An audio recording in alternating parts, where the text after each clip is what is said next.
ಈ ಪರಂಗಿ ಮರದ ಎಲೆಗಳನ್ನು ಅರೆದು ಲೇಪಿಸೋದ್ರಿಂದ ನರಗಳ ನೋವು ಕಡಿಮೆ ಆಗುತ್ತೆ. ಯಾಕೆಂದ್ರೆ ಇವುಗಳಲ್ಲಿ ಆಂಟಿ ಇನ್ಫ್ಲಮೇಟರಿ ಗುಣ ಇದೆ.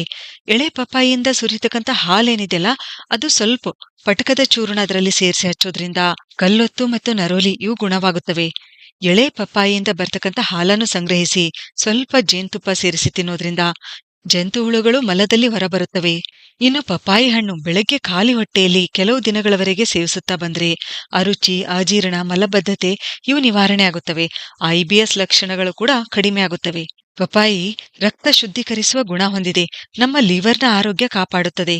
ಲಿವರ್ ಅನ್ನು ಡಿಟಾಕ್ಸಿಫೈ ಮಾಡುತ್ತದೆ, ಅಂದ್ರೆ ಕ್ಲೀನ್ ಮಾಡುತ್ತದೆ. ಫ್ಯಾಟಿ ಲಿವರ್ ಸಮಸ್ಯೆಯಲ್ಲಿ ಇದು ತುಂಬಾನೇ ಉಪಯುಕ್ತ. ವಿಟಮಿನ್ ಎ ಮತ್ತು ಆಂಟಿ ಆಕ್ಸಿಡೆಂಟ್ಸ್ ಗಳಿಂದ ಸಮೃದ್ಧವಾಗಿರೋದ್ರಿಂದ ನಮ್ಮ ಚರ್ಮದ ಆರೋಗ್ಯಕ್ಕೆ ಇದು ತುಂಬಾನೇ ಒಳ್ಳೆಯದು. ನಮ್ಮ ಚರ್ಮದ ಹೊಳಪು ಹೆಚ್ಚಿಸುತ್ತದೆ, ಆಂಟಿ ಏಜಿಂಗ್ ಆಗಿ ಕೆಲಸ ಮಾಡುತ್ತದೆ. ಇದರ ಸೇವನೆಯಿಂದ ಕೂದಲು ಉದುರುವ ಸಮಸ್ಯೆ ಕಡಿಮೆ ಆಗುತ್ತೆ. ಇದರಲ್ಲಿರ್ತಕ್ಕಂಥ ಕೆರಾಟಿನ್